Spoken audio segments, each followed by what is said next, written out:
Hello everyone, Manithral here, and welcome to the OSRS weekly update video. Now first up, we have a lot of issues and hotfixes, so please bear with. The issue raised at 11:35 BST, they promised limited account builds the ability to complete the combat achievements until the hard tier. However, the task prepared for battle as required for full Shizen armor equipped. And this was an oversight on their end, which they will be able to resolve next week. They could change the task to something that limited accounts can complete or remove it altogether. They apologize for any inconvenience. 11:45, they received a number of reports of cannons always hitting 0, and this has been fixed. At 11:50 BST, Scorpia tasks are retroactively completing. And at 1200 it was fixed. At 1200 BST, completing Fasoni's Nightmare is unlocking tasks for regular Nightmare when it shouldn't be, and that has been fixed. At 1220 they received reports of players being unable to purchase normal teleport crystals within the gauntlet. That has been fixed.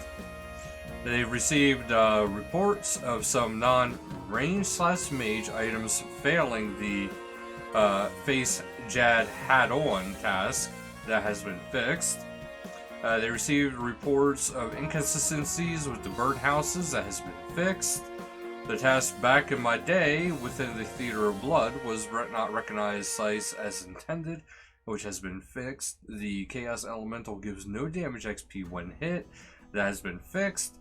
Burroughs Brothers medium task Can't Touch Me is nearly impossible to complete due to the Burroughs Brothers having a very high chance of hitting the player as they are spawned. So they've temporarily added a small delay between when a Burroughs Brother spawns and their first attack. This should help provide enough time to move away from them before getting hit. They consider changing this task next week to kill a Burroughs Brothers while they're bound frozen, so the delay can be removed. So we are supposed to give their feedback if it should stay or if they would rather it be changed. They received reports of the Adventurers Log counter tab not showing anything at all. Has been fixed. The task A Timely Snack is not being completed when tanking 3 balls on solo. That has been fixed. The task Wolf Puncher 2 is failing if the player makes one attuned weapon. That has been fixed. The task Facing Jad Head-On 3 and 4 tasks are being failed by equipping items that aren't weapons.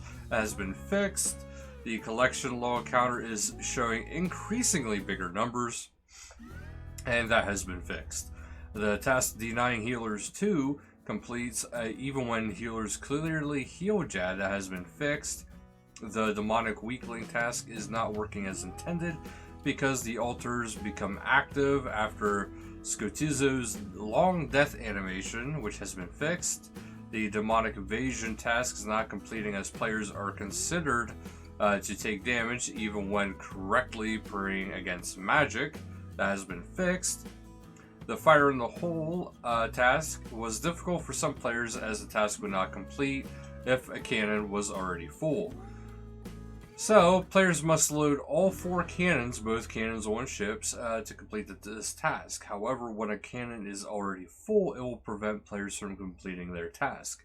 They are implementing a hotfix, which will allow players to gain progress on the task when using the fish on a cannon, even if it's full. No points will be given, and the fish will not be removed from the player's inventory. It will just count towards the progress of the task. And finally, completion of the Mauritania Only challenge was instead completing the Back in My Day task instead, and that has been fixed. So, there is the combat achievements, now to get into the actual update of things.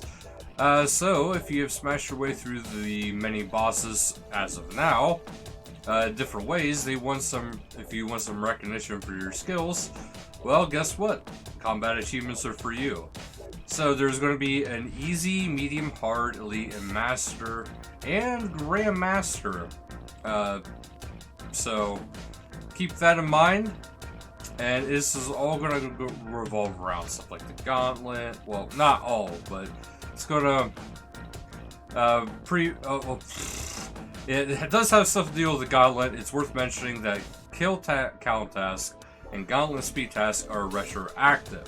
So that these tasks will include your previous amount of kills or your previous recorded times within the gauntlet. So that's why, yeah, I don't know what I was going for there, guys. But there is, like I said, there's 6 different levels of this. So the recommendations or requirements, there is easy. This is the first tier. This is for the Baros, Arachnus, King Black Dragon, Mole, free-to-play giants, and various other non-boss creatures around the game. And it is recommended of base combat of 60. Mandatory requirements is access to Mauritania, access to Winterard and Temperos, 62 Slayer. Medium, this is your demi-bosses such as the Dagonoth Kings and Skotizo. This is your base 70 combat stats. So mandatory requirements would be the ability to summon Thralls and 77 Slayer.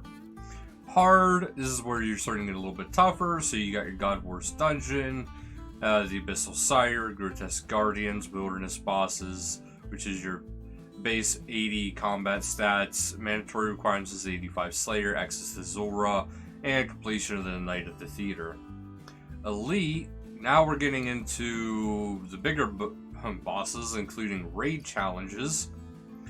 The Gauntlet and Fight Caves, so keep that in mind. And this is going to be a recommended of base 90 combat. Mandatory requirements are 95 Slayer, Song of the Elves, Dragon Slayer 2, and Fremennik Exiles. Master is getting even bigger yet. So you got your base recommended as base 95 combat stats. Good understanding and proficiency with most PVM activities in the game. And then you finally have Grandmaster. So this is the toughest challenges, of course. So you want to have max combat stats experienced across all PVM activity. So getting started, you'll want to head over to the Warriors Guild and talk to Gomol. I think I'm saying his name right. But this is in Burthorpe, so do go up there, check him out, talk to him, and he will give you some information. To implement the new combat achievement interface, they've introduced a few things around on the hub. Open the quest panel, will see the minigame interface is no longer there. It is now a clan/social panel instead. So, in its new place, a new colored star symbol has appeared. This is effectively your portfolio of accomplishments from the number of quests you've completed to your time in game. You can also view the collection log, access all of its features by clicking the relevant info box. As you can see, you have quite a bit here, and you have your achievements, your quests, total level. You have basically everything. And then there's going to be a box that says, but this is where the progress on combat achievements. So click on combat tasks completed. So this will be achievements. Info box for the overview of how many tasks you have nailed in each category, plus extra stats like your top bosses and how many times you sent them packing. So as you can see, there's 33 easy, 41 medium, 58 hard, 108 elite, 91 master, and 69 grandmaster. So that's pretty good. You can, just go by essential categories like that. Once you click on the tier you want, there is different filters you can put in place, including monster type and completed. And then you can also search if you wanted to search for individual achievements. So, and then clicking on each boss gives you detailed overview, including, so this is like if you go into the boss section themselves, it'll give you the boss info, the recommended requirement / difficulty, combat level, your kill count, links to the collection log, its location on the map, and the wiki entry, as you can see right here, which is actually very handy. The rewards is the Gamal's Hilt. And the final tier, Gamal's Hilt 6, is this equipable offhand item will give you unlimited teleports to Trollheme and more old wreck.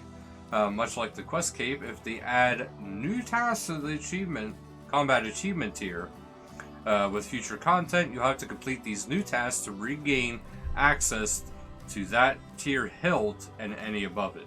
So if they add some easy, you have to go and do those easy tasks in order to use, even the Grandmaster again. So that is something to kind of keep in mind. Each tier also gives you an experience lamp, which increase in value as you climb through the ranks, of course. And there's a few other rewards as well. So let's get this started with the easy. You get the Gamal's Hilt. It just goes up in level each time. The daily Trollheme teleports is 3, a 5k XP lamp, minimum skill requirement 20. The drop chance of a clue scroll easy from all sources except impling jars is increased by 5%. The maximum quantity assigned from the Like a Boss Slayer reward is increased by 2. Medium, you get 5 daily teleports, 10k XP lamp, minimum skill is 30. The drop chance for medium clue scrolls from all sources except implings is now increased by 5%. And the maximum quantity for the Like a Boss Slayer reward is 4. And at hard, you get unlimited daily Trollheme teleports, 15k XP lamp with a requirement of 40. Hard clue scrolls from all sources except for implings increased by 5%. The maximum quantity from the Like a Boss Slayer reward is increased by 6. The drop chance of the economical key is increased by 8%. The kill count required to access God War's boss is reduced by 38, reduced to 38. You can access a privately rented God War's boss instance for a fee of 150,000 coins. Sorry, and you can combine the King Black Dragon heads with the Dragon Hunter crossbow to recolor it. At Elite, you still have the unlimited teleports, but then you also have the 3 Mole Wreck teleports, 25k XP lamp with a minimum of 50 skill level. The Elite clue scrolls is increased by 5%, excluding implings. The maximum quantity assigned from Like a Boss is increased by 8. The drop chance of the economical key is increased by 16%. The kill count to access the God of Wars is reduced by reduced to 36. The rented God of Wars boss instance fee is now 125k. And you can combine Vorkast's head and the Dragon Hunter crossbow to recolor it. And Gamal can make your Tiztok Slayer helmet. At Master, you still have unlimited, but now you have 5 Mole Wreck teleports, 35k XP lamp starting at 60. And the Like a Boss is increased by 11. You are now assigned Tiztok Jad and Tizkal Zook Slayer task. If you will have to kill 2 of either. The drop chance for the economical key is increased by 25%. The kill count required for to access the God War's boss is reduced to 33. And the rented room for the God War's boss interface is now instance is now 100k. And Gamal can make you the Vampiric Slayer helmet. And at the Grandmaster, you get unlimited teleports for both. 50k XP lamp, minimum requirement is 70. The Like a Boss is now increased by 15. And when you are assigned Tiztok Jad or Tizkal Zook, you will have to kill 3 of either. The drop chance for the key is 33. And God War's boss is reduced to 30. You can reduce the instance for the God War's boss to 75k now per private. And then you can also make the Tizkal Slayer helmet. That is pretty big, guys. And as part of the combat achievement, one of the rewards unlocked is to increase certain clue drop rates clues obtained from the skilling were particularly tricky to apply to this. Previously, there would be one roll per skilling action to determine if you'd get any clue. If that roll was successful, the secondary rolls made to determine what clue you should receive. This was fine itself, but they wanted to only be one specific tier of clue. It would become quite troublesome. So do keep in mind, they're keeping an eye on that basically. So keep that in mind.